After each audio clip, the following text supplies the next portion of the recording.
Like अभी देख रहे होंगे ना ये हाइड्रोजन गाड़ियों का जो अभी थोड़ा बवाल आएगा, बीच में एथेन का आया था, ठीक है। तो ईवी का तो चल ही रहा है, EV is a very good option, ठीक है, but it's not the solution of the problem, ठीक है। प्रॉब्लम क्या है? The pollution is the problem, right. और ईवी से आप प्रॉब्लम सॉल्व नहीं कर रहे हो, बस एक ऑप्शन दे रहे हो कि पोल्यूशन ऐसे नहीं होगा तो हम वैसे कर लेते हैं ना, एयर पोल्यूशन नहीं होगा, चलो हम लैंड पोल्यूट करते हैं ना भाई। हाँ, मतलब ईवी का वेस्ट करेंगे क्या आप? क्या करेंगे उसका? कहाँ डिस्पोज करेंगे?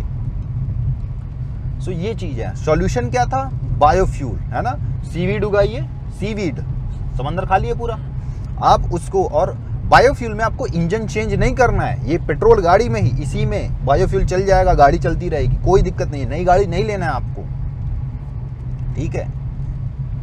ये सारी चीज़ें हैं। और एक और गाड़ी को लेके एक और मैं आपके साथ स्कैम बता रहा हूँ, किस तरह से आप लोग के साथ स्कैम होता रह रहा है हमारे साथ। मेरी गाड़ी को हुए 6-7 साल हो गए, ठीक है। ये 55 किलोमीटर चली है, 57 है, ओके। 7 साल और चल जाएगी। ये तो खैर पेट्रोल है, 15 साल में 1 लाख किलोमीटर चली है गाड़ी। उसके बाद ये गाड़ी इनवैलिड हो जाती है भाई, you have two by a new car. क्यों? इस पे मैंने जीएसटी वगैरह लेके, अगर आपके पास 12-13 लाख की गाड़ी है, 3-4 लाख रुपए अपने टैक्स दिए हैं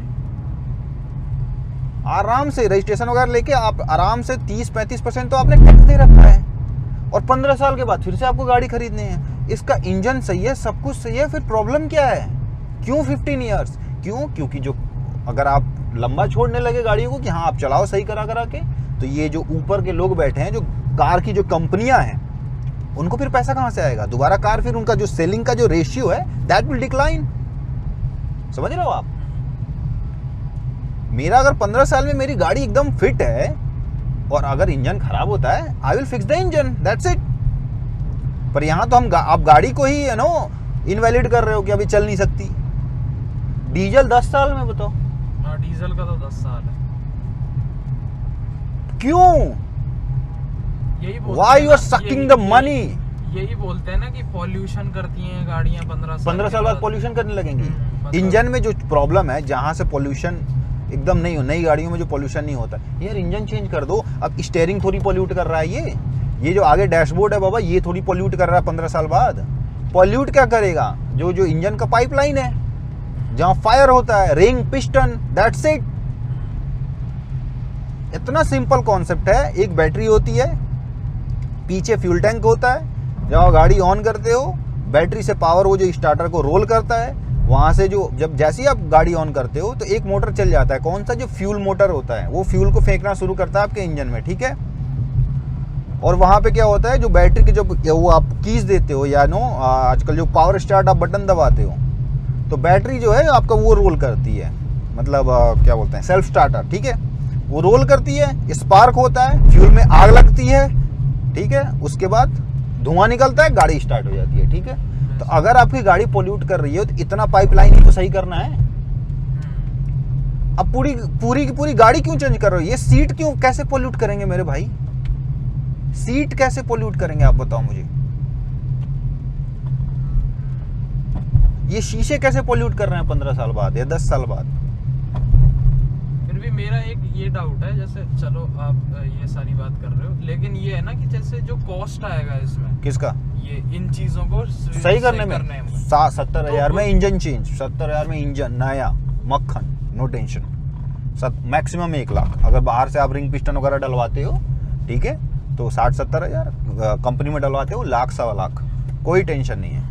और फिर दूसरी ये है ना कि हमारे देश में लोगों की मेंटालिटी भी यही है कि भाई मैं 15 साल पुरानी गाड़ी में 1 लाख रुपए क्यों फूकूं? नहीं ले लूंगा।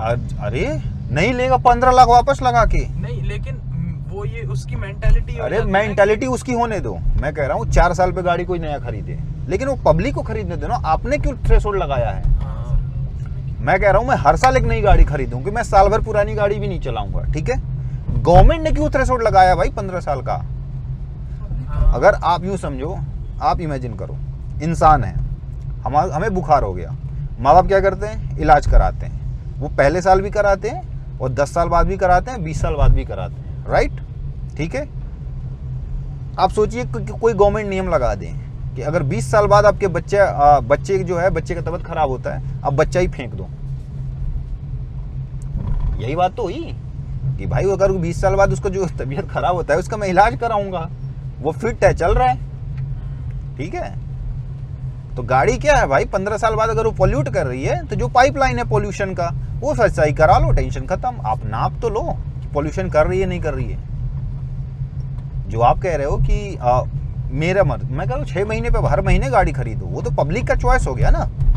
एज ए गवर्नमेंट आपने क्यों थ्रेशोल्ड लगा रखा है, और ये सभी गवर्नमेंट में है। Don't take it to this government और दैट गवर्नमेंट, ये सब ने किया हुआ है, और पैसे आपके जेब से जा रहे हैं, हमारे जेब से जा रहे हैं।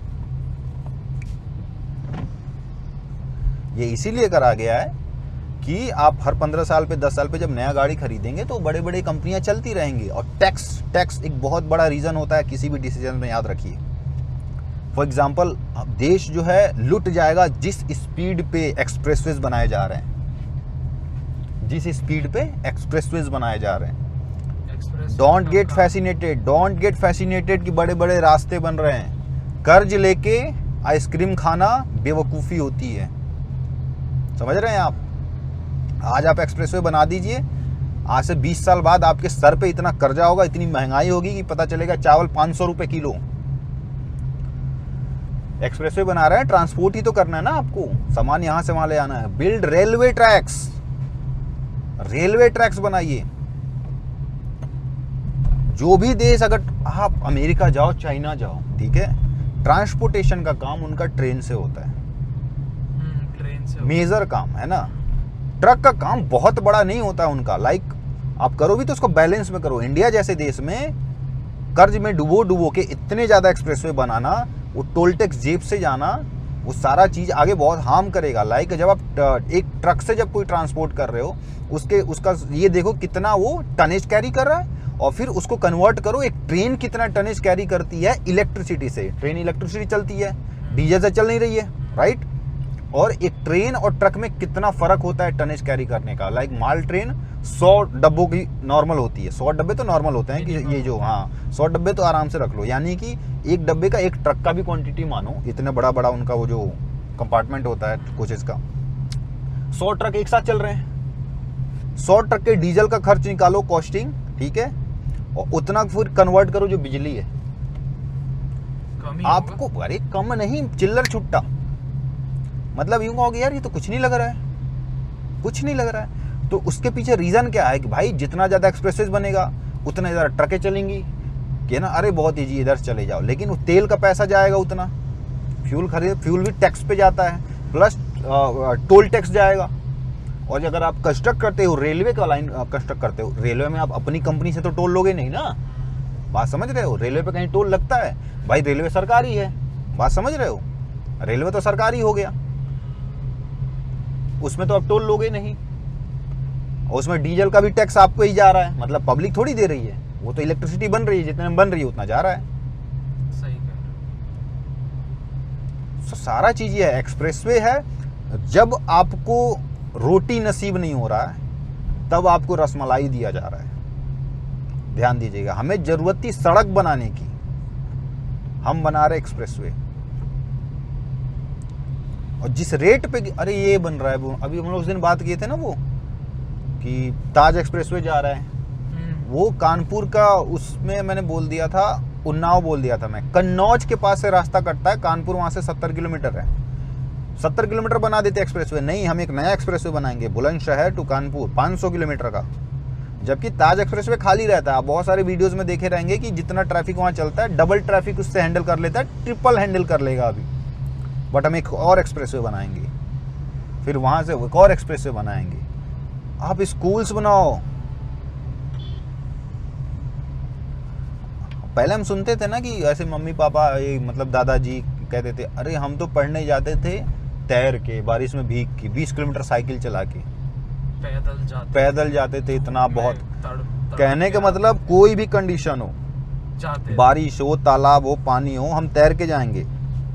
हमें उस चीज की कंप्लेन नहीं है, हमें इस चीज का गर्व है कि हम पढ़ने जाते थे, एजुकेशन, ठीक है। और अभी क्या किया जा रहा है, अरे हम तो जाते हैं एक्सप्रेसवे देखने, शहर पार करके बारिश में भीग के हम एक्सप्रेसवे देखने गए थे, क्योंकि अभी आपके पास स्कूल कॉलेजेस नहीं है, तो कभी आप सोच सकते हैं कि कोई हमारे आने वाले जनरेशन को हम बोले अरे हमारे टाइम में तो एक्सप्रेसवेज थे।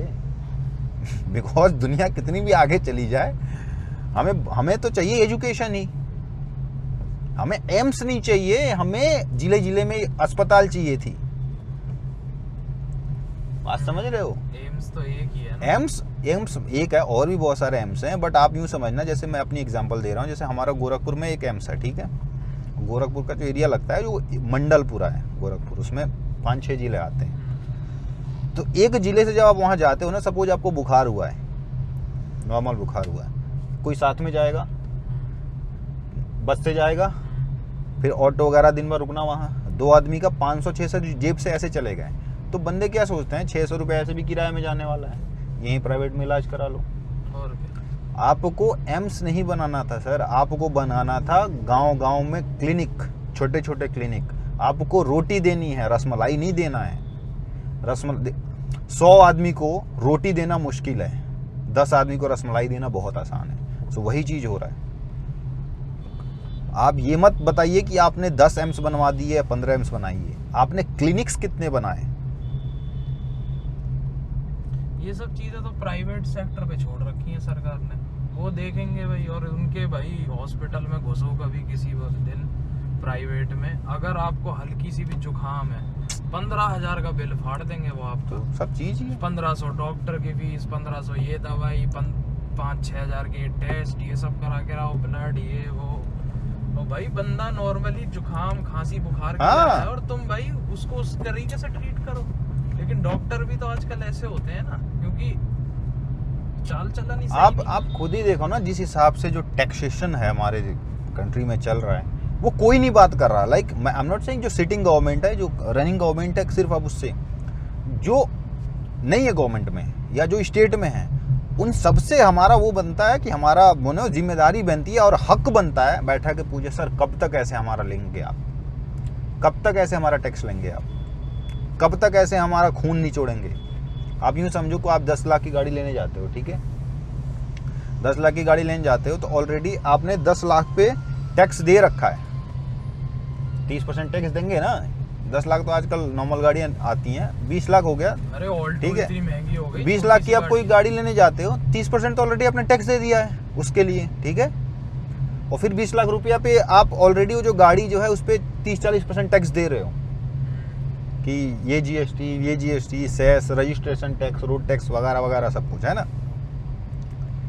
इतना आपने 30% उधर दिया, तो आपको जो एक्चुअली जो आप 20 लाख की गाड़ी खरीद रहे हो, तो वो 25 लाख की है। 5-6 लाख रुपए आपने पहले टैक्स दे दिया है। और टैक्स किस तरह से दीमक होता है इंसान के जेब में, जनता के जेब में। सपोज मैंने आपको कुछ 500 रुपये का सामान बेचा, ठीक है, मेरे पास मैंने ये 500 रुपये कहीं से कमाए होंगे मैंने, या 1000 रुपये कहीं से कमाए होंगे, 2-3 हज़ार भी अगर बात हुई, मतलब सपोज 10,000 रुपये मैंने आपको दिए, 10,000 मेरे पास हैं, तो प्रॉफिट के पैसे थे, उस पर मैं टैक्स दे ही चुका हूँ, आपको दे रहा हूँ, तो आपके लिए भी वो प्रॉफिट हुआ, उस पर भी आपको टैक्स देना है। यानी कि एक ही करेंसी चारों तरफ घूम रही है और सब लोग उस पर टैक्स दे रहे हैं, ठीक है, एक ही करेंसी है और सबको इस पर टैक्स दे रहा है। एक ही आदमी का पैसा बस पास से जाते रह रहे हैं, उससे पूरी कटता मार्केट जा में रहा है वही घूम रहा है, और उस पे लोग टैक्स ले रहे हैं, और तब इतना ज़्यादा है। ये तो मतलब हर जगह पे ऐसे ही होता है कि भाई नोट छापा। देखिए बहुत ज़्यादा लिक्विडेशन किया गया है इंडिया में भी, यूएसए में भी किया गया, बता दूं मैं आपको। ऐसा नहीं है कि सिर्फ इंडिया में, ये बीमारी सबको है कि लिक्विडेट कब किया जाता है, जब आपको इन्फ्लेशन लाना हो। लाइक बहुत सारा पैसा प्रिंट करो और मार्केट में उतार दो। जैसे हम लोग पहले कहते थे ना कि पैसा छापने की मशीन होता, खूब ज़्यादा पैसा छाप लेते, और बचपन में ऐसा ख्याल भी आता है सरकार पैसा छाप के सबको दे क्यों नहीं देती। तो वो इन्फ्लेशन, मतलब आप यूँ समझो कि सबके पास 1-1 करोड़ रुपए हो गए, ठीक है, तो फिर जो चीज़ 10 की मिल रही है वही 1 करोड़ की हो जाएगी, मतलब 1 लाख की हो जाएगी। और क्या, क्योंकि सब लोग उसके लिए मतलब फेंकने के लिए तैयार रहेंगे ना। तो पैसा जिम्बाब्वे ऐसा कर चुका है, पैसे छाप दिया और देश में बांट दिया, तो पता चला कि वहाँ करोड़पति है फिर भी गरीब है। मतलब सब कोई करोड़पति है, तो फिर मतलब लेकिन कुछ है नहीं सबके पास, लेकिन सब कोई करोड़पति है क्योंकि उन पे पैसे पड़े, पैसे प्रिंट होके मिल गए ना। आप रईस तब होते हैं when you earn the money. भीख में मिले हुए पैसे से अमीर थोड़ी हो पाओगे, और भी सबको भीख में मिला हो तो। बताओ। तो लिक्विडेशन किया गया, बहुत अच्छी बात है। जो मैंने एक बार और बोला था कि अगर आप पहले 5 रुपये कमा रहे थे, 2 रुपये बचा रहे थे, तो वो ज़्यादा बेटर था। फिर उसके बाद लिक्विडेशन किया गया। लिक्विडेशन में क्या होता है कि सपोज आप 20 रुपये कमाने लगोगे, ठीक है, आप 20 रुपये कमाने लगोगे, ठीक है ना, और बचेंगे कितने आपके पास, 4 रुपये। तो 4 रुपये आया, वो 20% हुआ, 20% की सेविंग, और 5 का 2 रुपया 40% सेविंग था ब्रदर, समझ गए। तो इन्फ्लेशन ऐसे हो गया कि हम मतलब चलो 20 रुपये दे दिए, 80% ले रहे हैं ना। तो ये चीज़ें हैं। सो इस तरह से चीज़ें चलती हैं। सो इसी तरह सारी चीज़ें चल रही हैं। और जब तक हम एज नो एक इकट्ठा नहीं होंगे, जब तक आप यूनियन नहीं बनोगे, पब्लिक नहीं बनोगे, जब तक आप बटे रहोगे, बंटवारे हो रखे होंगे, बंटवारे आप समझ रहे होंगे किन बंटवारों की मैं बात कर रहा हूँ, कि हम इनसे बड़े हैं, हम उनसे बड़े हैं, हम ये हैं तो हम वो हैं, हमें गर्व है हम वो हैं, हमें गर्व। भाई कुछ नहीं हो। तुमको सामने से कॉलर पकड़ के तुम्हारा खून पसीने की कमाई लूटा जा रहा है, कुछ नहीं हो। सबका, कोई भी हो। एक बंदा, भाई साहब मैं बता रहा हूँ, अभी ये जो टैक्स रेट बढ़े, सो एक बंदे ने स्टेटस लगाया था कि जो टैक्स का स्लैब बढ़ा है वो थोड़ा सा ही बढ़ा हुआ है, और टैक्स लोग देते ही कितना है इंडिया में, ठीक है। सो ऐसी ऐसी चीज़ डाला था कि 3 लाख लोग टैक्स ही दे रहे हैं। सो क्या मतलब है, जो 3 लाख नहीं, मतलब कि ऐसे उसने कुछ लिखा हुआ था कि बहुत कम लोग टैक्स देते हैं, ठीक है, ऊपर के लोग टैक्स देते हैं, तो उनका जा रहा है ना। तो आपको एक चीज बताता हूँ, ये कह रहा था कि जो बहुत ज्यादा टैक्स दे रहे हैं उनके लिए प्रॉब्लम की बात तो है। उनके लिए नीचे वाला तबका टैक्स देता ही मतलब नहीं है। उसके कहने का मतलब, उनके कहने का मतलब 99% लोग टैक्स नहीं देते हैं। 1% जो दे रहे हैं वो चुप हैं, और जो टैक्स नहीं देते हैं वो चिल्ला रहे हैं। मतलब उसके कहने का मतलब कि अंबानी, अडानी, टाटा बिरला जैसे लोग नहीं आके चिल्ला रहे हैं कि हमें टैक्स इतना देना है, ठीक है। और जो छोटे छोटे हम लोग हैं, स्टूडेंट्स हैं, ये लोग चिल्ला रहे हैं भाई हमें टैक्स देना है, जबकि टैक्स नहीं देते हैं। सो उसका क्या कॉन्सेप्ट है देखिए, टैक्स ज़्यादा करने का रिसर्च किया गया। टैक्स ज़्यादा लगाएंगे मतलब अमीरों को हम ज़्यादा लगाएंगे, गरीबों को कम लगाएंगे। गरीब मतलब मिडिल क्लास वगैरह वगैरह वगैरह, ठीक है। सो उसमें हुआ क्या कि मेंटालिटी क्या होती है, जो अमीर लोग होते हैं, आपने हम पे टैक्स ज़्यादा लगाया, वो नीचे सैलरी काट दी है। मतलब सपोज उन पहले वो जितना कमाते थे उनको वो मेंटेन करना है, आपने टैक्स ज़्यादा लगाए तो हम इधर सामान महंगा कर देंगे, लगाओ कोई दिक्कत नहीं, उनके पास उतना ही बचेगा। और सामान महंगा होगा तो पे कौन करेगा सामान के लिए, वही नीचे के। एग्जैक्टली। सपोज पार्ले जी बिस्किट है, ठीक है, पार्ले जी बिस्किट का जो मालिक है बहुत अमीर आदमी है, ओके। सडनली टैक्स ज़्यादा हो गए, अब उसको लग रहा है कि मैं तो डायरेक्ट टैक्स देता हूँ, तो अब टैक्स तो मुझे ज़्यादा देना है। वो क्या करेगा, या तो पार्ले जी बिस्किट जो 8 आते थे उसको 4 कर देगा, ठीक है, या फिर पार्ले जी जो 5 रुपये का बिस्किट था उसको 8 रुपये कर देगा, ठीक है। तो पे कौन कर रहा है, हम लोग। तो उसके पास जो प्रॉफिट का मार्जिन है उतना ही है, उसको दिखेगा पिछले साल मेरे को 100 करोड़ का प्रॉफिट हुआ, ठीक है, टैक्स वैक्स देने के बाद, इस साल तो मेरे को 90 हो जाएगा। तो वो क्या करेगा, जो जितना वो बिस्किट बेचता था या तो उसकी क्वांटिटी कम कर देगा या फिर दाम बढ़ा देगा।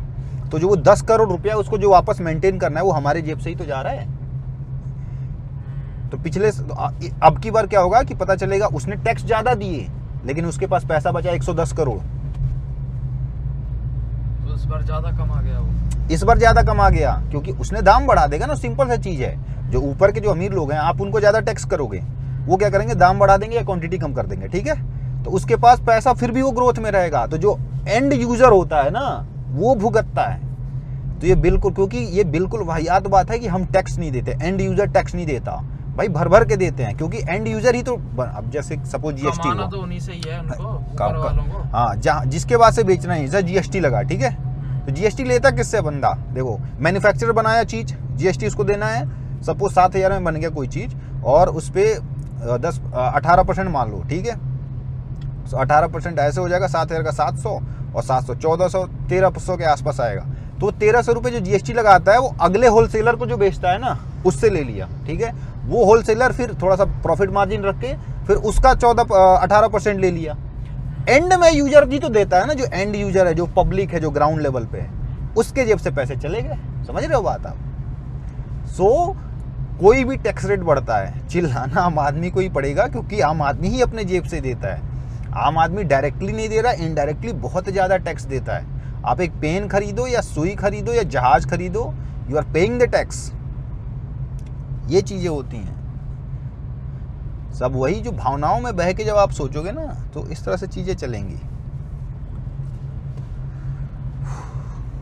एक सेकंड, एक कॉल आ रही थी। अभी एक और चीज तो मैं दिखा रहा हूँ कि कैसे मैंने वी आर ड्रिवन। एक हिप्नोटिज्म होता है ना, कि कोई सेलिब्रिटी है वो बोल रहा है तो we are mad after that person, कि भाई वो ही है सब कुछ, वो जो बोल रहा पागल हो है, जाते हाँ हैं। वो जो बोल रहा है वो पत्थर की लकीर है। हमारे अंदर ये कुव्वत ही नहीं बची है कि हम देख सकें कि एक सेलिब्रिटी के पीछे कितना बड़ा बिजनेस चल रहा है। समझ रहे हो? इसका सबसे प्राइम एग्जांपल है, अभी आप सुने होंगे जेफ बेजोस का वो इंटरव्यू, इंडिया में आए हुए थे, वो बैठ के बोल रहे हैं कि 21st century is gonna be India century. भाई कैसे, हाउ, कैसे? 20वीं सेंचुरी में तो चांद पे तुम गए, ठीक है, गूगल वगैरह सब तुमने बना रखा, ठीक है, मैक वगैरह सब तुम्हारा है। 21वीं शताब्दी में तुम मार्स कॉलोनाइज करने जा रहे हो 2050 तक, ठीक है, मतलब स्पेस में सारे प्लेयर्स तुम्हारे पड़े हैं, स्पेस माइनिंग तुम करने वाले हो। हमारा कैसे होगा जरा बताओ आप मेरे को। और public was like crazy, clapping like hello.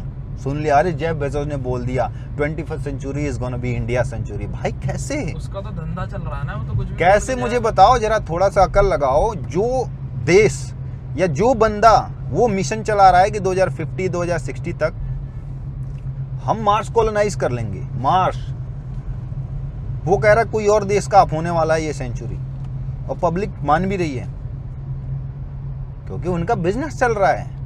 आपको जब तक वो चॉकलेट खिला के हंसाते नहीं रहेंगे तब तक आप उनके पीछे पागल कैसे रहोगे? सही कह रहे हो। साइकोलॉजी से खेलने की चीज हाँ। होती है। उन्हें पता होता है कैसे टैकल करना है उस पब्लिक को। उस हिसाब से टैकल क्या मतलब, उसको भ्रम में रखो कि मैं बहुत तारीफ कर रहा हूँ। हमारे यहाँ के लोग तो हैं ही इमोशनली वो, सेंटिमेंटल। हमारे यहाँ ये है ना कि अगर कोई गोरा है तो इंटेलिजेंट है। लाइक वृंदावन में बहुत सारे ऐसे रशियन से मिला हूँ, जैसे लोग देखते हैं ना रशियन है, फोटो खिंचाओ फोटो खिंचाओ। तो हमारे यहाँ बहुत पहले से एक परसेप्शन है कि वाइट कलर मतलब समझदार, पढ़ा लिखा, इंटेलेक्चुअल, रिच, है ना। मैं कुछ ऐसे ऐसे बंदों को जानता हूँ जो 15-15 दिन तक ब्रश नहीं किए हुए हैं, क्योंकि उनके देश में ठंड इतनी पड़ी थी। साइबेरिया साइड से एक मिला था मेरे को, उसने अपना नाम चेंज कर लिया था, ठीक है। वो बता रहा था कि we don't brush in our country so I don't brush here also. तो ऐसे सारी चीज़ें उनके पास। और जब आप उनसे पूछना, बंदा उनके मतलब जितना जो रशिया से आए हुए थे, कभी जाके उनसे एक बार ना पूछना कि भाई तुम जिस देश से आए हो तुम वहाँ क्या करते थे, तुम्हारे पेरेंट्स क्या करते हैं, तुम वहाँ क्या पढ़ाई की हो, किस फील्ड के। 2 मिनट पूछना आप, बहुत सारी चीज़ें आपको वो पता चल जाएंगी जो आप सोचे भी नहीं होगे अपने ख्वाब में। और यहाँ हो तो मतलब क्या है, मतलब कैसे क्या सोच रहे हो आगे के बारे में, है ना। ये चीज़ें हैं।